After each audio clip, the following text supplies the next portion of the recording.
안전띠 매우 중요합니다. 어저께 승합차 안전띠를 맸을 때 안 맸을 때 충돌 실험이 있었습니다. 안전띠가 생명에 직결됐습니다. 황승택 기자입니다. 지난 9월 걸그룹 레이디스코드 멤버들이 타고 가던 승합차가 가드레일을 들이받았습니다. 이 사고로 멤버 2명이 안타깝게 숨졌는데 경찰 조사 결과 사망자 중 1명은 뒷좌석 안전띠를 매지 않은 것으로 나타났습니다. 실제로 우리나라의 뒷좌석 안전띠 착용률은 19.4%로 OECD 국가 중 최하위 수준입니다. 승합차 뒷좌석에 안전띠를 매지 않으면 얼마나 위험한지 실험을 해봤습니다. 승합차가 시속 80km 속도로 가드레일을 들이받습니다. 굉음을 내며 승합차는 튕겨져 나가고 승용차 한쪽 측면은 딱지처럼 구겨졌습니다. 승합차의 내부 상황은 더 심각합니다. 안전띠를 안 맨 뒷자리 승객들은 몸이 붕 뜨더니 차 내부에서 이리저리 부딪히고 다른 승객 조수석까지 덮치기도 합니다. 특히 안전벨트를 매지 않은 승객들은 차량 밖으로 튕겨져 나왔습니다. 이처럼 사고 이후 자동차 밖으로 튕겨나가면 사망 가능성은 일반 사고보다 18배나 증가합니다. 특히 차량에 유리가 많고 차체가 높은 승합차는 그 위험이 더욱 커집니다.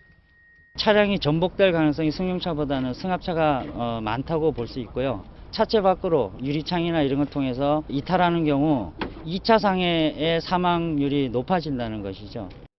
실험 결과 뒷좌석 안전띠를 맬 경우 중상 가능성은 안 맸을 때보다 16분의 1 수준으로 크게 낮아졌습니다. 채널A 뉴스 황승택입니다. 보니까 끔찍한데 혹시 두 분 가족들 승합차 타고 가실 때 뒷자리에 있을 때 벨트 매십니까?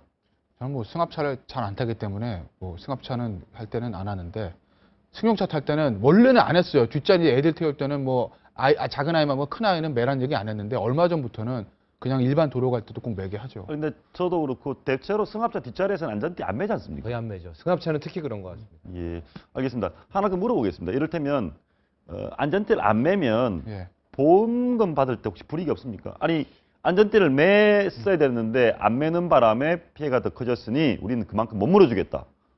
그건 당연히 과실상계가 되죠. 과실이 됩니까? 그러니까 이제 보험이든 간에 아니면 피해자는 직접 청구하든지 간에 만약에 내가 안전띠를 맸다라고 하면 그러면 손해가 줄어들 거. 예를 들어서 뭐 전치 10주가 나올 게 5주로 줄어들고 하는 건 너무나 명확관화한 사실 아니겠어요? 예. 그렇게 되면 피해자의 과실로서 손해가 확대된 것이기 때문에 과실상계로서 손해액이 당연히 감소되는 거고 그렇게 되면 보상금이 줄어들 수밖에 없죠. 근데 이제 최근에 하나 사건이 있었는데 이제 보험에 보면은 그 끝에 이런 게 있습니다. 만에 하나 보험 안전 안 매서 사고할 때는 원래 나가는 보험금의 20% 내지는 30%를 삭감한다. 그런 조항이 항상 있거든요. 예. 근데 대법원 판례에서 물론 케이스 바이 케이스긴 하지만은 이걸 인정 안 해준 경우도 실제로 있습니다. 예. 그게 어떤 완전한 미숙이나 고의적인 실수가 아니라 또 이게 자연적인 경우에는 안전띠를 안 맸다 하더라도 그런 삭감 규정을 인정하지 않을 수도 있다. 뭐 이런 조항이 분명히 있는데 조항에는 분명히 있습니다. 조항에는 있다. 예.